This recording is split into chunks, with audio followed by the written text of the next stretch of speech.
I cried for like 8 hours straight. It was insane. You start having visions of maybe memories or different entities and beings coming to you and giving you messages. And are you truly happy right now? This isn't your typical business story. Lewis went inward through psychedelics. Harrison burned the bridges to bet on himself. Mikey pushes both to get brutally honest, from trauma and spiritual awakening to building real freedom. This is the shift most people never make. That phase of my life, I was really disconnected from myself. What are psychedelics? Burning the bridges kind of puts you in a position where you are all in. I'm a strong believer of God, and I'm not discrediting you not taking psychedelics at all, but I want to understand it from my point of view. There's a famous book called The Immortality Key. It talks about how in the Bible, for example, Moses and the burning bush potentially being DMT. This isn't about escape, it's about awareness. Success, suffering, sacrifice, all laid bare. You can enjoy the present and still want more. Do you guys believe in God?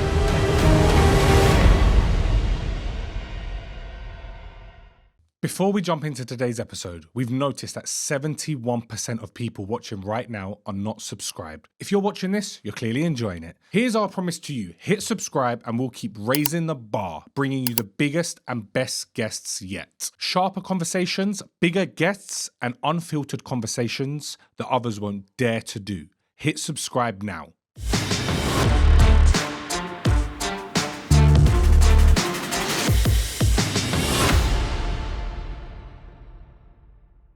Guys, do psychedelics keep you happy? For me, I don't think it's about mushrooms or psychedelics keeping you happy. It's a vehicle to achieve happiness on your own path, following the experiences. Okay. It's a vehicle for happiness. You don't reach enlightenment after taking them. I feel it's a vehicle to then set yourself on the right path. And yourself, Louie? I think psychedelics help you to become aware, and then through awareness you can improve the elements of your life where you step out of awareness or step out of alignment with the flow of life. I think that's where stress or disease, etc., comes from not being in the flow of life. So I think they can help you to become more aware, which in turn can make you more happy. And for the viewers who are watching this right now and they've heard the opening line, do psychedelics make you happy? They're probably wondering, what are psychedelics? There's multiple forms, there's loads of different types. What are psychedelics? So traditionally, I mean, you've probably heard of ayahuasca, mushrooms, maybe DMT, bufo. These are all psychoactive compounds that put the user in a psychedelic state. So it can be called a trip, can be a state outside of your normal state of being. So you can have visions, hallucinations, but they've been used in indigenous culture for millennia, as far back as you go, through ritualistic practices to help people get to know themselves. You look through all of the ancient texts talk about knowing yourself. And so it's been a means for people to do that for a very long time. And then more recently, they've come back into the culture. Obviously, through the 60s, they were quite popular. But again, now we're almost seeing this this reintroduction to psychedelics into the mainstream culture because they are such a useful tool for people. Before we dive more into the psychedelics, I want to understand a little bit more about yourselves. Let's start off with Harrison himself. Who are you, where are you from, and what's your story? So I'm Harrison. I grew up in Norwich, small town. Moved to America when I was 18 on a football scholarship, obviously classic, trying to make it pro.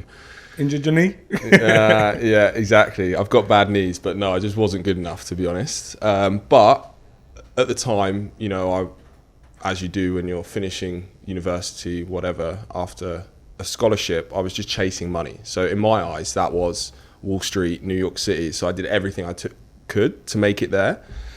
And, for the next 6 years, I lived in New York and lived that life, at least what looked like that life externally. From the outside, I had things that, people wanted. The appearances looked good, and I was very good at keeping up the appearances. But inside, I was dealing with, drinking too much, partying, caught up in that lifestyle, and ultimately was unfulfilled. So I managed, fortunately, to get clarity and make change in my life. And now here we are. In Dubai, actually, because we were here meeting investors for a new business that we're launching. But yeah, that's basically it in a nutshell. Would you say during that time you was happy? Let's be real. You want the Dubai lifestyle, but you're still living at your mum's house in Watford? No shade, just facts. You're done pretending and ready to make the move. There's a legit way to make it happen. Dubai is where the winners go. No tax, business friendly, supercars and skyscrapers. And you can actually live there properly with a full residency. The company we've partnered with handles everything. Visa, business license, bank account. No stress, no guesswork. Check the link in the bio.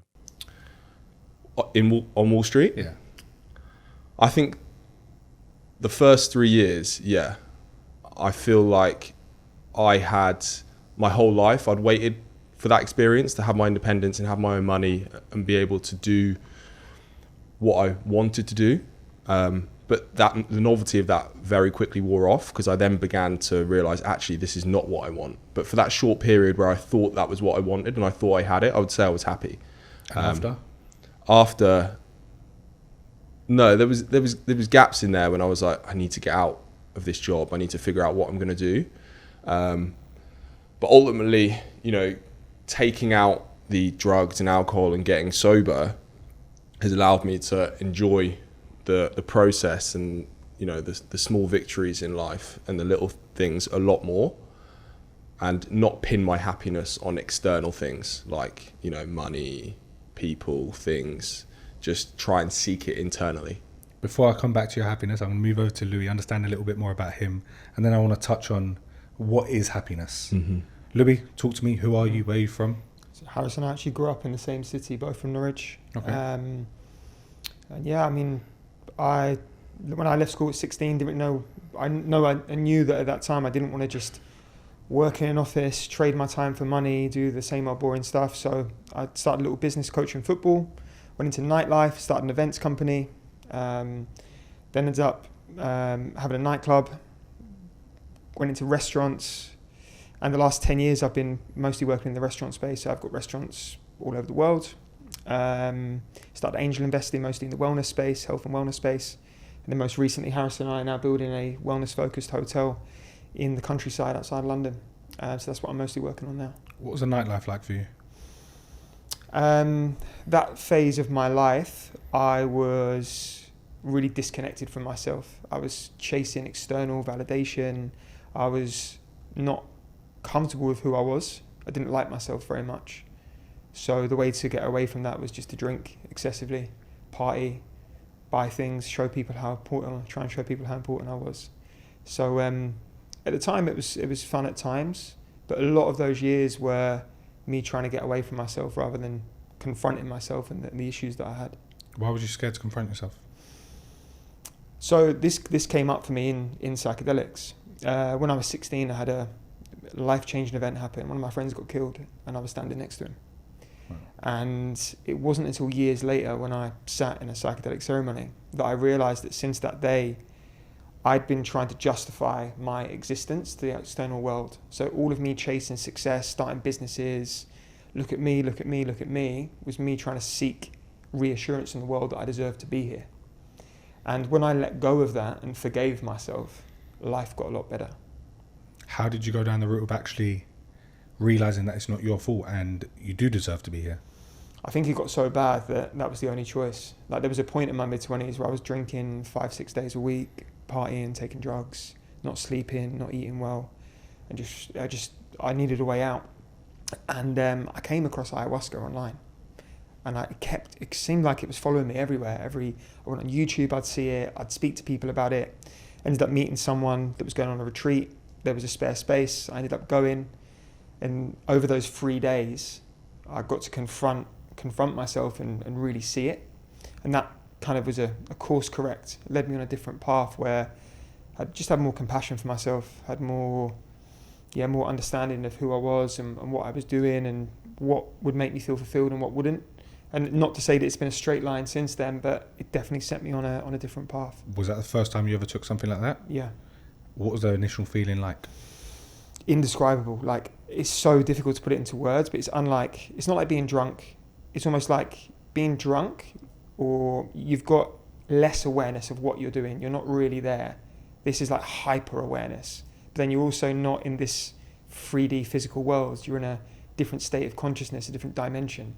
So imagine you close your eyes and it's almost like going through like a geometric tunnel, and then you forget where you are and you start having visions of maybe memories or different entities and beings coming to you and giving you messages. And for me, it was a lot of guidance, just messages of when I did that, it was actually because of that, and remembering things that happened to me in the past and connecting the dots, which gave me a lot of clarity on where I was in my life, but also gave me the motivation to change a lot of things. And a lot of the ways that I'd hurt people, you know, where I was hurt, I would then, because I wasn't open to receiving love, or I would then hurt other people in response through a lack of awareness. So it gave me a lot of awareness. And I think through that I realized, rather than seeking happiness or seeking success or seeking these external things, what I started to seek was a state of awareness, a state of peace. You know, like our bodies change. Well, I'm not in the same physical form I was 10 minutes ago, 5 years ago, right? The only thing that's consistent is awareness of this experience. So when we come back into that, life gets a lot easier. So it's seeing how long I can remain in that state and how often I can come back to that state if I forget it. Would you say after, for the sake of the podcast, let's call it a trip, would you say after the trip you woke up upset? Got capital sitting still? If you're a high net worth individual, that's a missed opportunity. CFO helps HNW investors grow and protect wealth through smart lending, asset management, and tax-efficient strategies. In property, W1 delivers fast, flexible bridging and development finance for serious developers and investors. Whether it's wealth or real estate, CFO and W1 are the partners to trust. Details in the show description. I was definitely upset for a while because I shone a light on the ways that the life that I was living, which wasn't aligned with the way I wanted to live, you know. So but it motivated me to change things. And I think probably I'm not particularly skillful in any area. I'm not particularly intelligent in any area. But through self-awareness, what I know I am good at is taking action. Like, got an idea, I'll make it happen. I'll go and do it. So I was able to take what I learned and apply it very quickly. I quit the business that I was in. I moved out of London. I moved back home, stopped taking drugs, stopped drinking, and I really focused on changing my life. So did you fully quit that? I fully quit that. Straight away? Fully quit that. I've drank since. Yeah. But I fully quit what I was doing and went into something else. Despite the money, I was in a good place. Mid-20s, making good money, living the life externally, as Harrison said. But I knew it wasn't serving me long term. And that was your first ever experience on a psychedelic? Yes. Harrison, what was yours? Mine was in a ceremonial setting, which I'd taken psychedelics before recreationally, but it's like taking a whole nother thing when you take it like as medicine and in a ceremonial setting. My first experience was about 3 years ago, and I hadn't cried probably since, I can't even remember the last time I cried prior to that. You know, it's probably like when I was like 13, because I was so frustrated that I lost a football game or something ridiculous like that. And the 8 hours that I was in ceremony, I cried for like 8 hours straight. Wow. It was insane. And it was all due to feelings that I had in me, but in my actual life, I just blocked them out, right? Like the guilt that I had about how I treated my partner, my girlfriend, right? Like how disgustingly I treated her.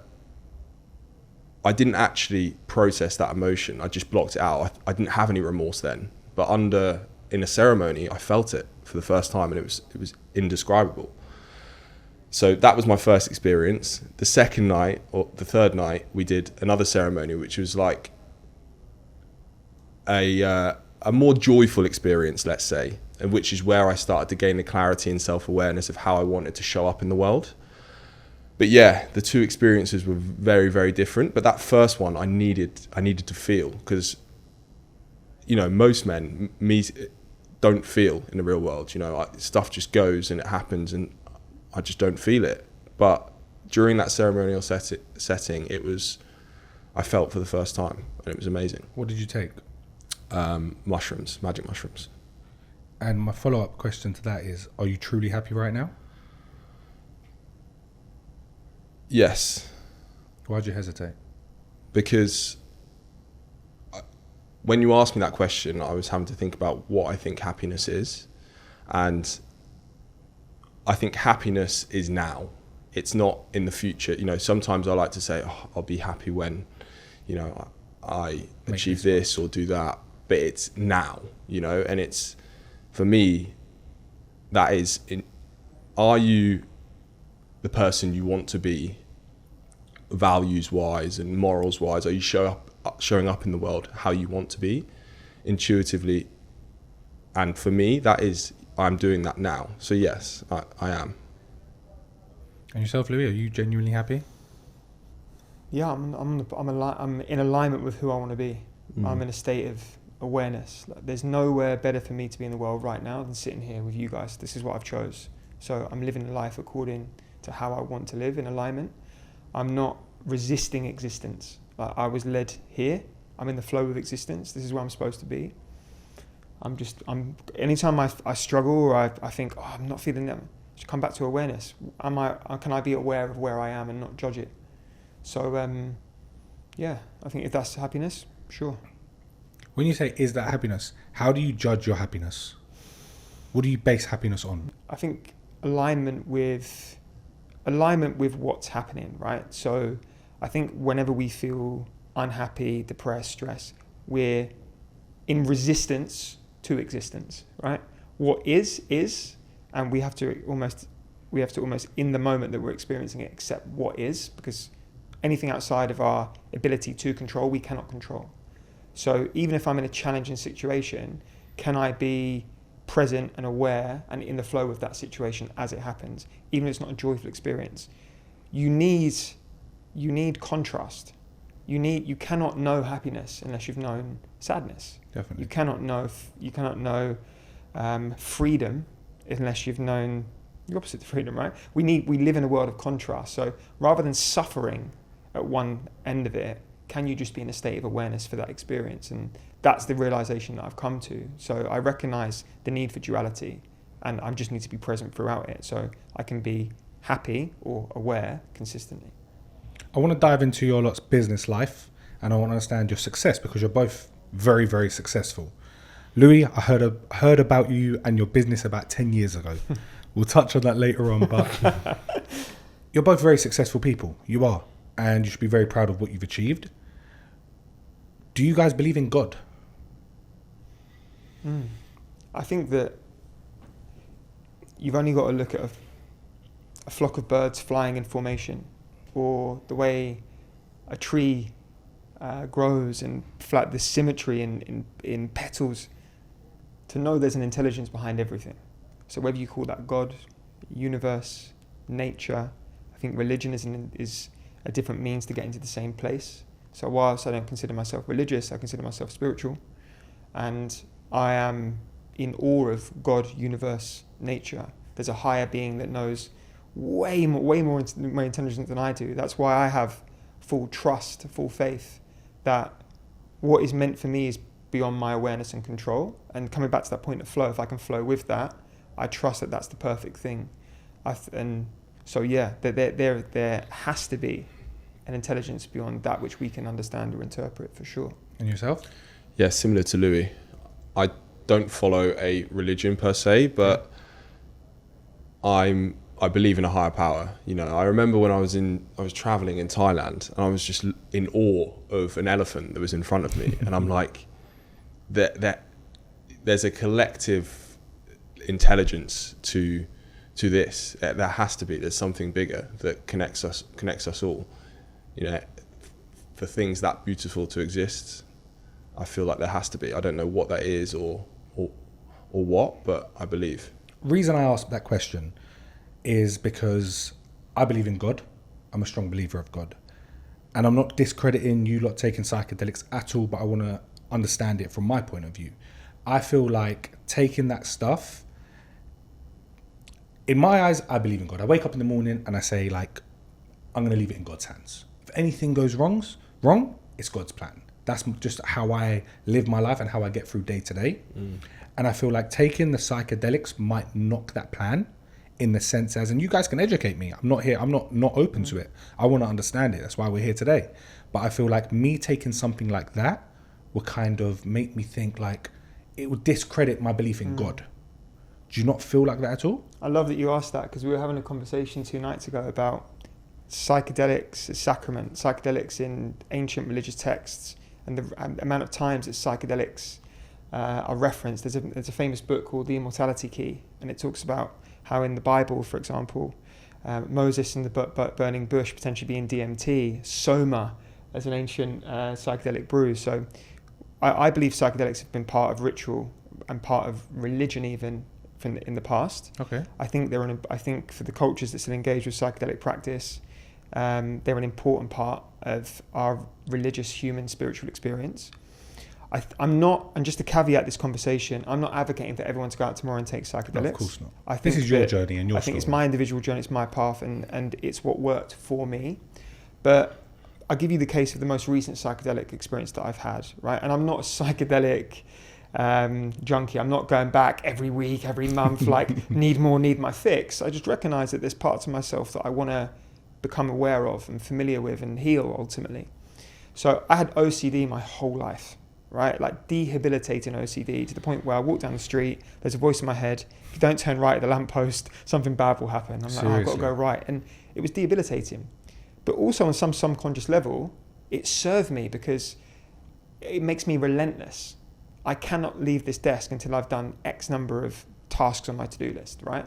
So in a way, it was almost like from a fear-based perspective, it was actually fueling a lot of the success that I had. I found out about a psychedelic called Iboga. Now, Iboga is used in the Gabon, traditionally. It was used in Egypt as a rite of passage for teenagers. When they reach 16, they go through a ritual, and it helps them to resolve any of the trauma they have from childhood, not take it into adulthood. But more recently in the West, it's been a derivative of Iboga called Iboga has been used to treat opioid addiction. Now, the statistics around the efficacy of people that take Iboga to heal addiction is far surpasses any other treatment. It's outstanding.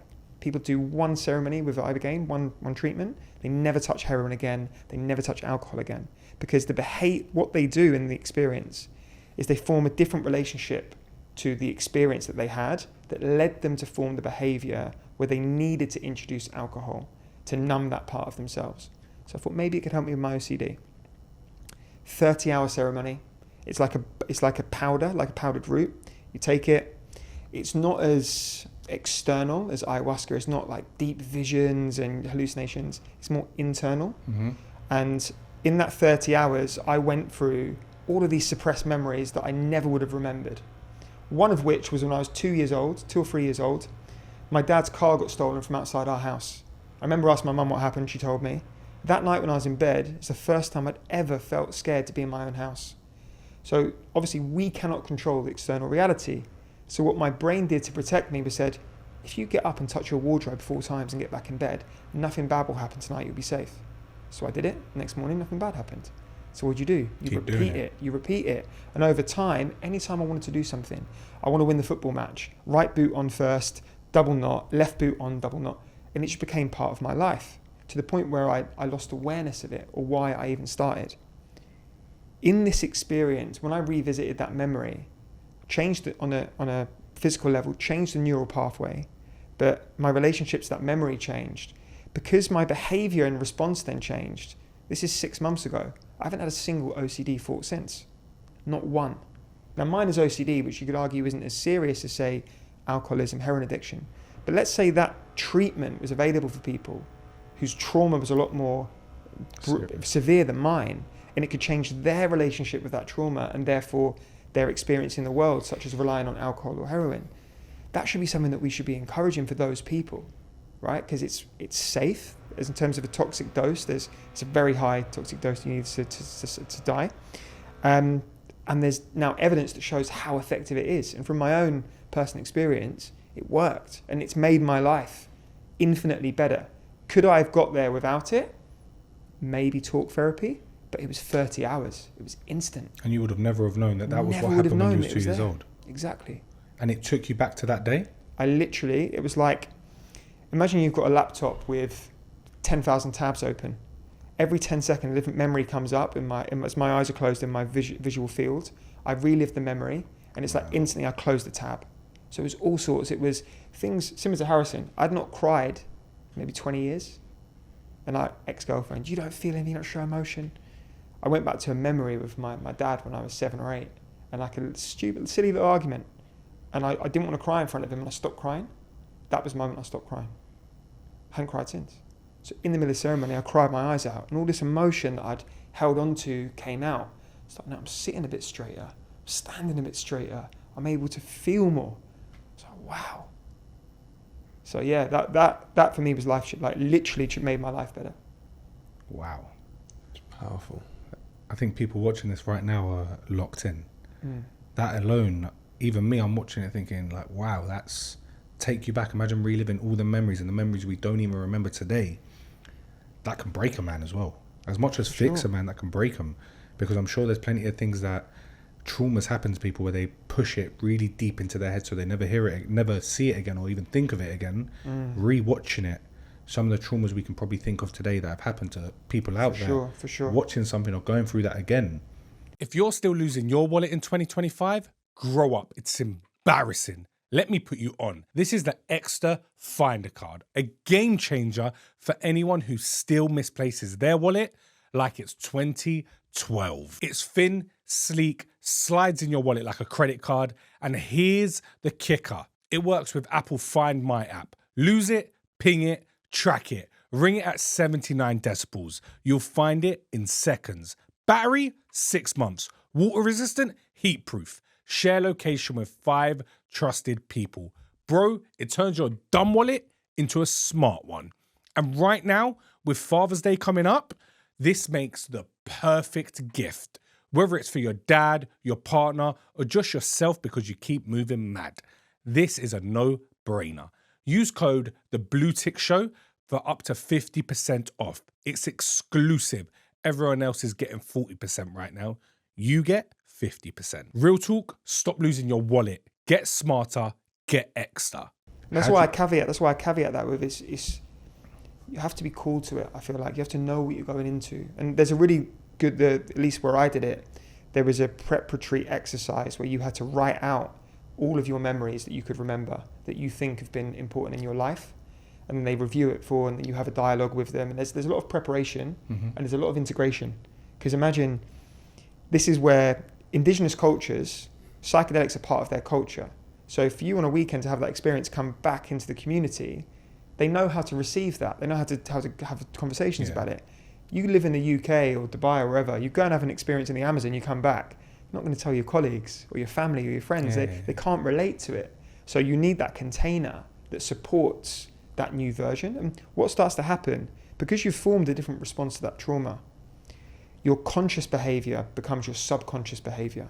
So your conscious behavior's changed, your subconscious behavior's changed. And because your subconscious behavior's changed, the life that you created before can no longer exist because you are a different person, because we are our behaviors and our habits, right? 100%. So you start to lose friendships, maybe relationships, maybe you change your job, maybe you change your environment. That itself is scary, right? Because your life changes afterwards as well. So it's something to think deeply about, and it's something that you need to make sure you're doing the right people, the right guidance, the right prep, the right integration afterwards. But again, this process of knowing yourself, which is what it is, if you want to evolve, if you want to grow, I feel this is how we get there, is through resolving those traumas that ultimately dictate our life and that we're a slave to, where we don't have the power over ourselves. I listened to an amazing podcast the other day, Deepak Chopra was talking about most people seek to have power over other people through money, through social status, whatever. The power we should seek is the power over ourselves, because you then, by mastering yourself, people will look to you as a leader anyway. And the best leaders are those that don't want to lead. They're just natural leaders, right? So I feel like psychedelics, the experience of resolving trauma, is helping us to have power over ourselves, which is the ultimate power. I think that in itself is a lot of advice for the younger generation watching this and the older generation as well, because psychedelics can help everyone. There's no age limit. For sure. You're both very successful. Let's talk a little bit about your success. When did you start your first business? The business that we're doing now, this is the the first one for me. Obviously, it started with a big one. Yeah, it started with a big one out the bat. I mean, when I look back, I've always wanted to start my own business. I remember when I was like 16, I was going around charity shops, picking out the nice stuff and selling it on eBay. Okay. But obviously I ended up in the corporate world. But even so, it was always in the back of my mind. It was just waiting for that right time, that right business, and the right problem that I wanted to fix that I aligned with. So. And what you're starting now, before we dive into it fully, it's a wellness retreat? Yeah, a hotel and members club, but wellness focused. It's a hospitality concept, first and foremost. Are you looking forward to it? I am. But what I'm realizing is I have no idea what I'm doing. But that, as scary as that sounds, that is okay, because we were on a Zoom call the other day and we had like 15 consultants on the call and they're all speaking, and I'm like, I have no reason to interject here because all these guys are specialists. They know way more about property development, running a restaurant, running a hotel, the gym space than I do. My job and Louie's job is to hold the vision strong so that all these can execute and they're aligned. So I don't need to know what I'm doing. You know, I think as a founder, it's your job not to hire people and tell them what to do, but to hire people and have them tell you what to do. Do you know, I once read a quote that says, if you want to build the best business, you've got to hire the best people. Mm-hmm.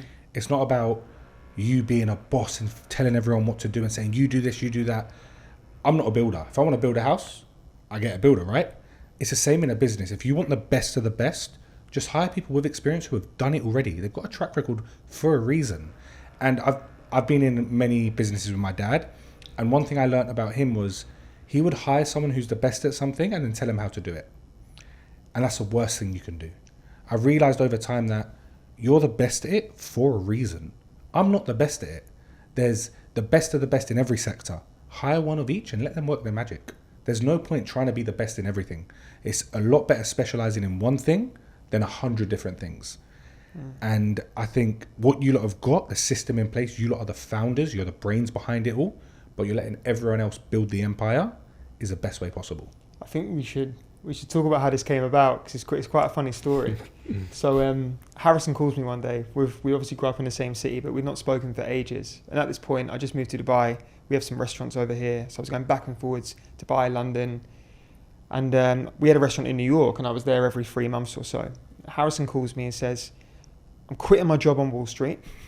Bear in mind, he's like he's underplaying it. He's in a top job on Wall Street in finance, making real money, like living the dream. He's like, I'm quitting.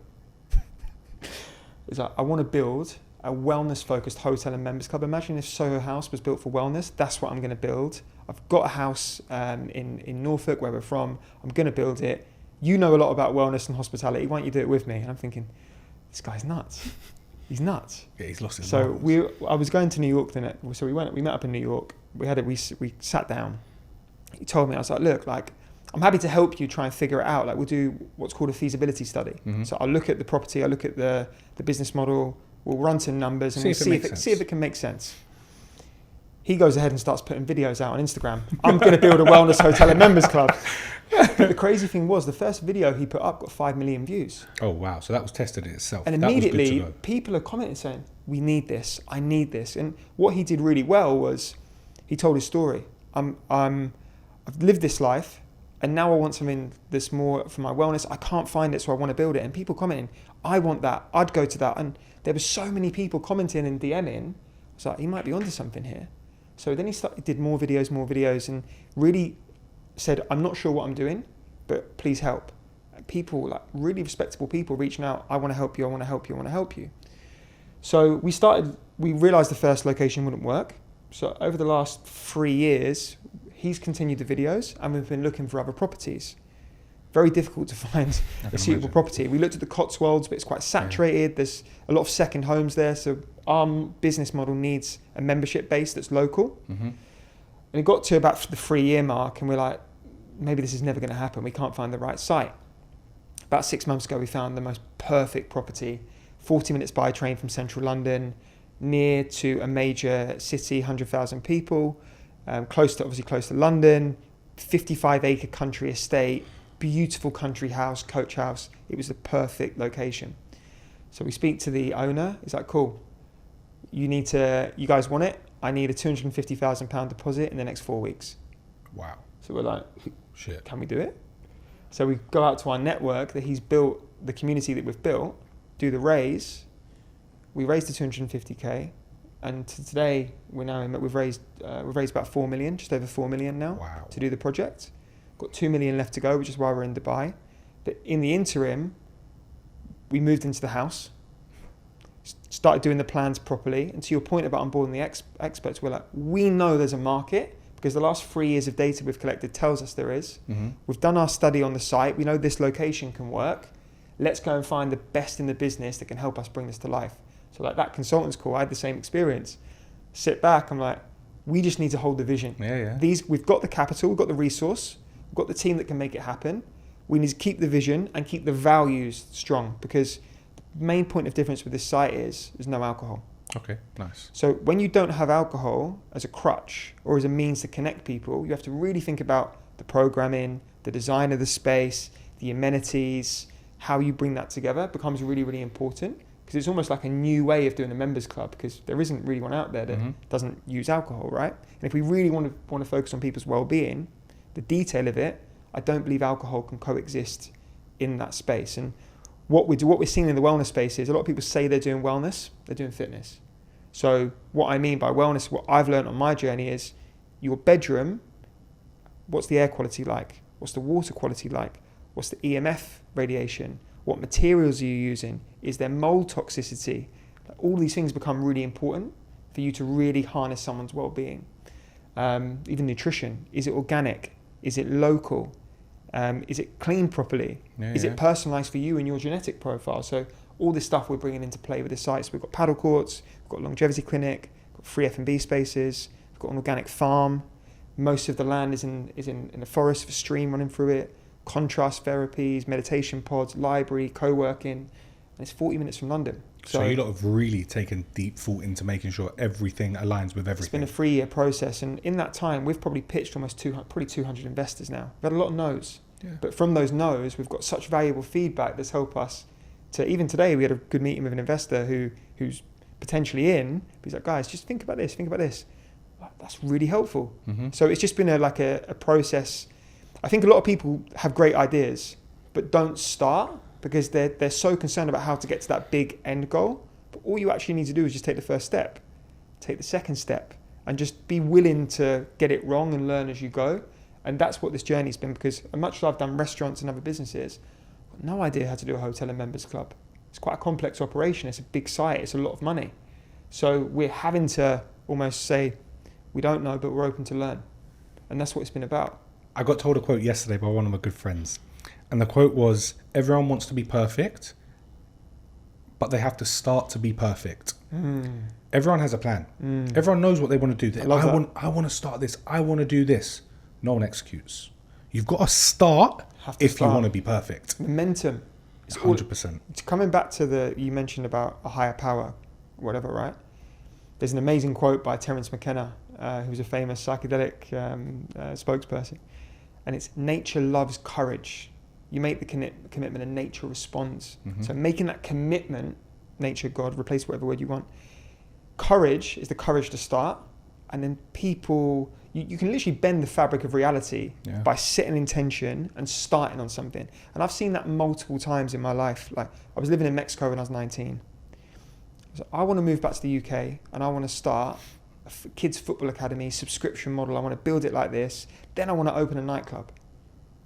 Every morning I just visualize, wrote it. But the most important thing I did was quit my cushy job, move back home with no money. Through that, all the things just started lining up. Bang, it happened. I had another experience after the ayahuasca. I was like, I want to leave nightlife. I want to go into restaurants. Got my last 30 grand. Nowhere near enough to open a restaurant. Definitely not. But if I sign the lease for 15 years and pay the first quarter's deposit, and I start posting about it and telling people what I'm going to do, the money will come. And that's what I did. Signed the lease, paid the first money rent, didn't have the money to do it, people came and made it happen. And that restaurant grew to 4 locations, grew into a fund that I'm in now, etc. So it's not just starting. It's like, what entrepreneurship is really about is, have you got the balls? Have you got it to really start and commit and put yourself in a position where you can fail? Made a note on my phone the other day. It was almost for myself, and it was, when was the last time you committed to something that you didn't know was possible for you? And that's what I feel like you said about taking the first step is. It's like people are scared to commit to something where they don't know the outcome is 100% guaranteed. Just to touch on that, burning the bridges. I think Louie touched on briefly that, you know, we were looking for a site for 3 years. Now, towards the end, we were like, is this actually going to happen? You know? And I think if I was still working in finance and it was a side project and I hadn't just quit a cushy job, had not worked for so long, had not put so much time and effort into building this, we probably would have quit. But burning the bridges kind of puts you in a position where you are all in. And I think ultimately that was kind of what got it off the ground, to be honest. That's so much easier to do when you're young as well. I'll tell you a little story about me with that. So I used to work for my dad in his restaurant, and I started the pod and I was doing it from the restaurant, and it just weren't working.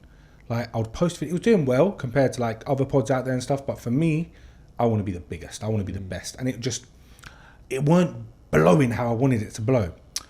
And I got a studio. I couldn't afford it. I'll be honest with you guys, I couldn't afford it, but I said, you know what, same thing as you, if I just pay the rent, I'm going to have to find the money. I've got to find it somewhere, they're going to take it away from me. Paid the rent, got it. Now it's time to renovate. I'm like, fuck, shit, this shit actually costs money. I ain't got this money. Found the money, done it. And I was like to my dad, I'm just going to become a full-time podcaster. And he was like, what are you really going to sit there and interview people for? Like, he used to cuss me, genuinely. He used to be like, you're going to sit there opposite people and ask them about their life story. Is that really what you want to do with your life? I was like, sounds great. Like, if I get paid for that, sweet. And I left. And I had an amazing life working for my dad. Like, working for your dad, loads of people hate it because he's your boss. But for me, I loved it. Money was great, lifestyle was good, my own restaurant, I could do what I want, party, living life to the fullest. And I left, and he didn't give me a pound after I left. He was like, yeah, you're going to leave me. You're not getting nothing from me. And I was like, okay, cool, whatever. In my head, I thought, you're my dad, you can't say no to me. I went to him, I was like, yo, I need money. He was like, yeah, dream on. I was like, fuck. And I said, all right, cool, you know what? I'm going to film podcasts, watch. The first week of my studio, I must have filmed about 15 pods. I was like, watch how many I film. I'm just going to explode. And I literally said, you know what? Watch what happens. Filmed. And I was put on my Instagram story looking for sponsors.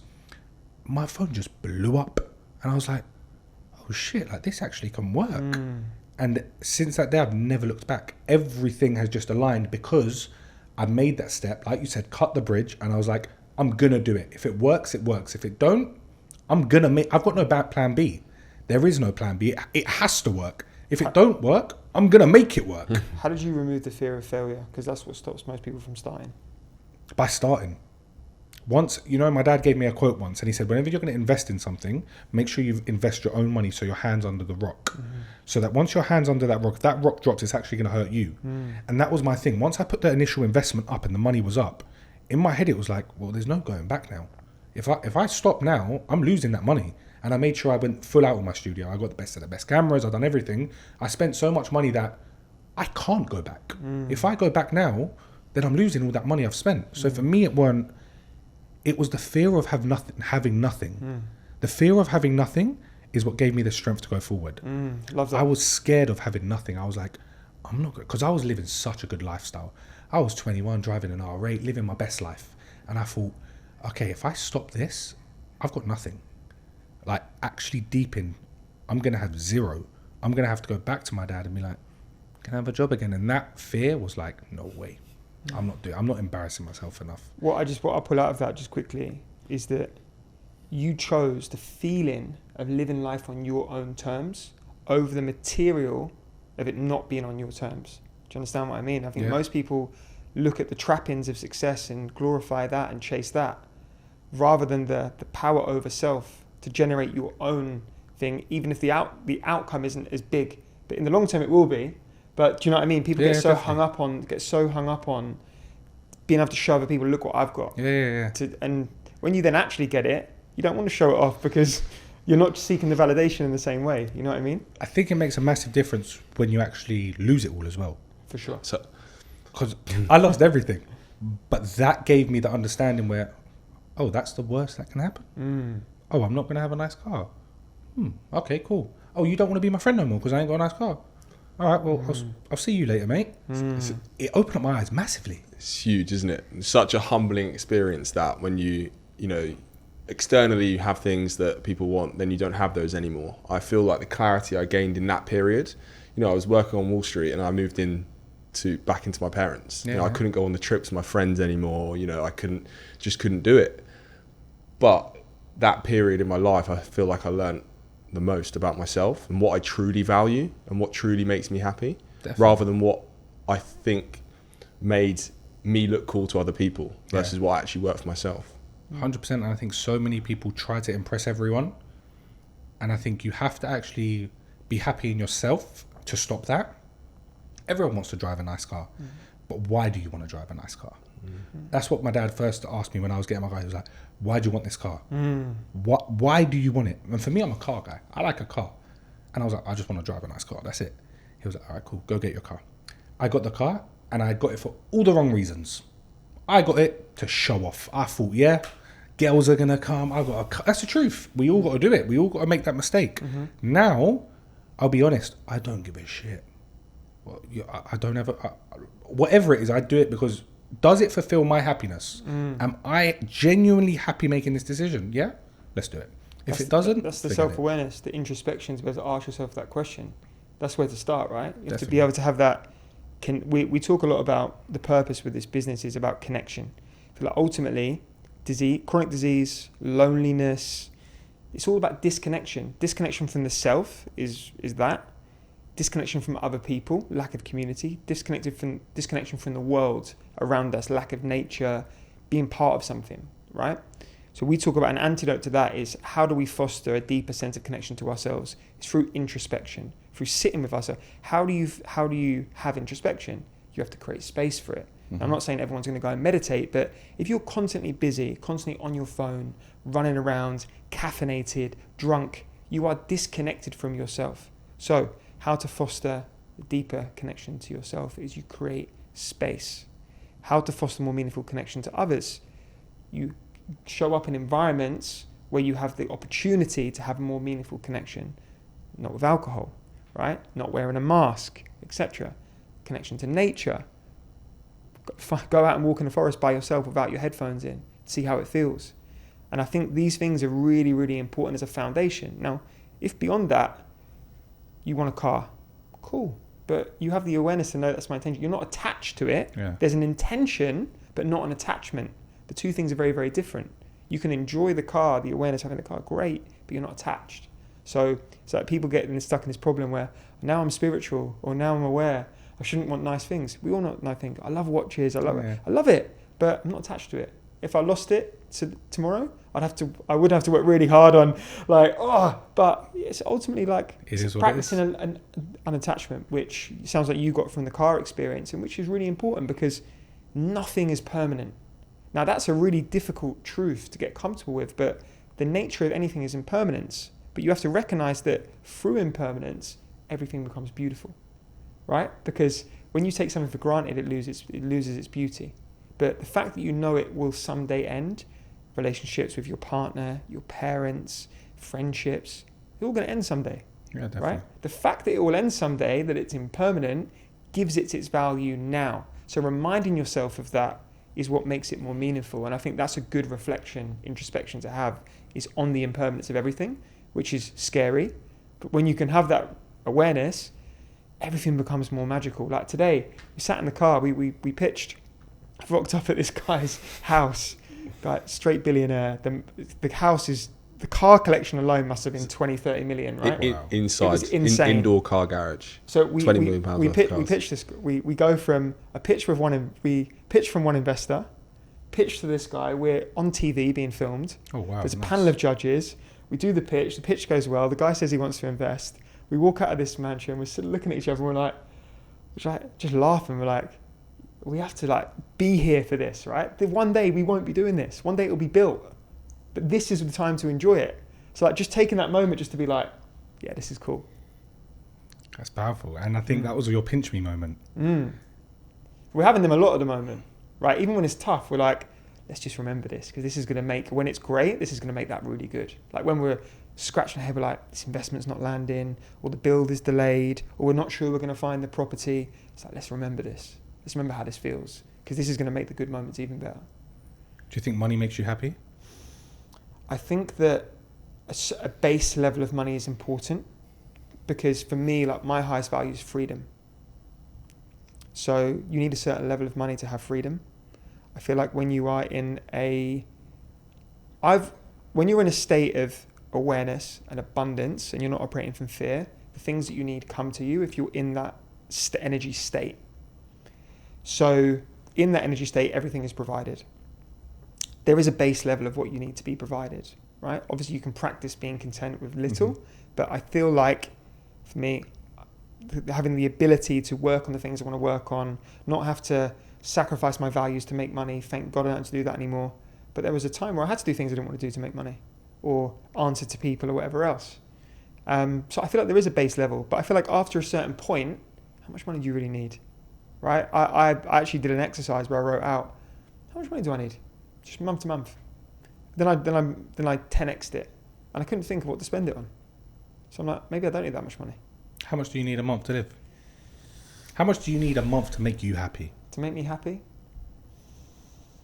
Okay, so my situation is a little bit different at the moment because I made a mistake with one of my businesses before COVID. This is what psychedelics has also helped me with. I was a real people pleaser. Yeah, I needed to make everyone else comfortable in the deal. If it was my idea, I felt guilty if people were investing. And to your point, I wasn't all in as well. So one of the restaurants I had, I had another business, I had a warehouse that I converted into an indoor football pitch. I signed a personal guarantee for the rent before COVID, before anyone knew there was going to be a pandemic. So I had 3 commercial properties with an cumulative rent of over £100,000 a year, plus business rates, I call it £150 a year. But when COVID hit, and we weren't legally allowed to open, even though I had partners in all the businesses, you had to pay it. It was on me. Then we didn't trade for 18 months.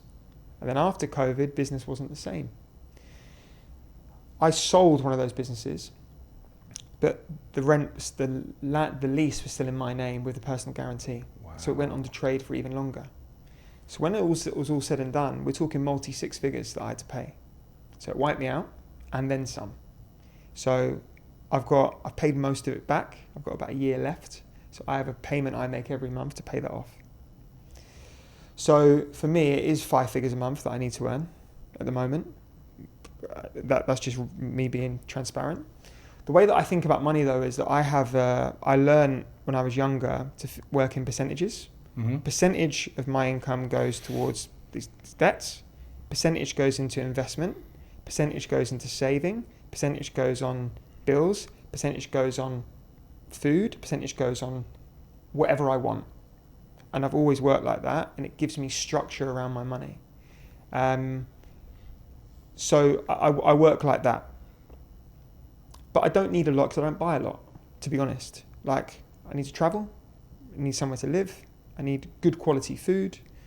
I've also learned about leverage. So I've got an audience. I can use that to get... Definitely. I can create deals where I can receive things I don't need to pay for, mostly supplements and treatments and that kind of thing. So I'm lucky in that respect. But what do I need? I don't need 5 cars. I can only wear 1 watch at once. Like I can only have so many clothes. Otherwise, I think that makes my mind scattered anyway. So I don't need a lot. What about you, Harrison? How much do you need monthly? Well, no, right now, I'm fortunate in the sense that I don't have money problems. Like I haven't had a business that I was personal guaranteed on, and I don't have a family, so it's very, very low right now what I need. However, I feel like obviously that will change as, I'll have a family and I'll have expectations about the way I want to raise them. But I think I feel like, so I'll have expectations about how I want to raise them, and that will grow. But for me right now, it's very, very low. I would say that money is a byproduct of creating value, right? I don't want to focus on the money because then I stop focusing on the value. So we're focused on how can we create a ton of value? How can we really create something that people need and respond to and love? And as a result of doing that, the money will come. And money is an enabler, right? So it doesn't show, it shows who you are, it enables who you are. So sorry, a percentage of what I give, I also I've always still donated to charity, like give as well as percentage is an important thing. Definitely. So people say, oh, you know, when I make loads of money, then I'll invest, then I'll give. I'm like, no, you need to do it now. It's a muscle you have to work. So even if you're only making £1,000 a month, if you invest 5% of earnings, and that's £50 a month, you can say, well, that's nothing over the course of a year. It's not about the amount. It's about the muscle that you're working. So I think firstly, it's about, can you set yourself up to work that muscle so that when you do have, you will also be sensible with your money. And I think it's about focusing on how can I give value to the world and focus on that, because everything's based on a law of mutual exchange. We create value, we get value. If you want to get a lot of value, solve a big problem, play a big game. Play a stupid game, win a stupid prize, right? If you're running a convenience store in a small town, there's a finite amount of value that you can offer through that vehicle, right? So if you want a big reward, you have to solve a big problem, play a big game. Definitely. So for us, it's like, we know that people are disconnected. People want something more, a more meaningful experience where they can connect with like-minded people around health and well-being. Maybe their health has suffered. Maybe they don't want to stop drinking. Maybe they want to find more meaningful ways to connect. We want to build that and provide that. And that's what I'm focused on. The money will come as a result. When is that looking to be ready? April next year. First site, and then we'll roll it out. Just to touch on that money thing again, to contextualize that, I feel like right now I don't need much, right? I don't want to come on here and say that, you know, I don't want nice things and I don't want more money. We all do. I think it's about being blissfully dissatisfied. And what I mean by that is I don't have that now and I want more. However, I've figured out how to enjoy the present despite not having it. So it's about being blissfully dissatisfied with your present, you know, like so enjoying what you have, but still dissatisfied. I still want more, right? I think we're all like that, no matter what level of wealth you are. That's why the rich are still trying to get rich. They understand that it's never enough. But the part you're adding is be content in what you have now as well. Be content in what you have, but still be hungry. It's interesting though, because people often confuse that, you know, being content with, oh, you haven't got the drive or you don't want more. But I feel like there's a duality in that. You can enjoy the present and still want more. But it's a tough balance, I think. But yeah, I think it's important. I think gratitude is super important, right? Having an appreciation of what you have in order to bring more in. I think that's really important. And regarding your wellness retreat, that's right? We're avoiding the word retreat. Okay, wellness. because we feel like it's more of a members club and a hotel. Okay, members club. Regarding your members club, if it was legal, I'm not sure if it is illegal or legal. If it was legal to give them psychedelics, would you offer it? I think when it's legal, which hopefully in the UK will be, you know, a year, 2 years maybe, you know, hopefully we'll have a CQC license which will allow medical license that enables you to do it. Exactly. I don't see why not. Yeah. And for the younger generation and the older viewers we have right now, we'll start with you, Harrison. What would be one bit of advice you'd give them? What is a motto you live by? I am. And what I mean by that is just be. Not I am the best or I am. Don't attach identity to yourself. Just be, essentially. And yourself, Louie? I don't like to give advice because I feel like everyone's experience is unique. But something that's helped me, I would say, is to remember that we are simply awareness. And what I mean by that is we're not the body, we're not the mind, we're not the emotions that come up. We are the awareness that sits behind that. And when you can tune into that, it makes those difficult times a lot easier to ride out. And we're all going to have those difficult times. We're all going to have, you know, periods of fear, anxiety, worry in the external world. I feel like the way to really come to terms with that and not get lost in it is to come back to that space of awareness behind it. And to remember, like, this is I'm just aware, I'm just being aware of this. Louie is being aware of this. Louie isn't sad, angry, upset. Louie is aware of the feeling of being that. And that's liberating. That's really liberating for me. An extension of that is actually no one really thinks about you as much as you think they do. Definitely. Right? Definitely. So again, when we talked about in more practical terms, the fear of maybe not doing what you want to do because you're worried about what people will think. Think about how you think about other people. Maybe you see on Instagram, I had to close my business because of X from someone. Oh, cool. I'm not thinking about it a minute later, and I don't care. And actually the people that are out there making it happen and doing it will see that and be like, yeah, been there. Because most people that you see now that's successful have had a string of failures before that. Definitely. So, realizing that people don't think about you as much as you think they do. Truthfully, guys, I could sit here and talk to you both all day. I think the experiences you both have had and the advice you give, whether you want to give advice or not, you're giving advice, is amazing. And I think you're both very strong individuals. And I think finding the awareness, like you said, is the reason why your success. My first question was, do psychedelics make you successful? And I think it's more about the awareness you've been given from a psychedelic is why you're successful. And one thing I want to book right now while I'm here is I want to be the first ever podcast to film in it and talk about the full story. Okay. Because right now we can go on and on and on. But I feel like we've given the viewers enough. We don't want to give them too much. We've got to keep them still tasty and hungry. So listen, guys, it has been a pleasure having you on my show. And I look forward to seeing you next year. I appreciate it. Thanks for having us, man. You. It's been Enjoyed good. it. My pleasure. See you guys soon. Guys, if you've enjoyed that episode, make sure you like, comment and subscribe, and we'll see you on the next one.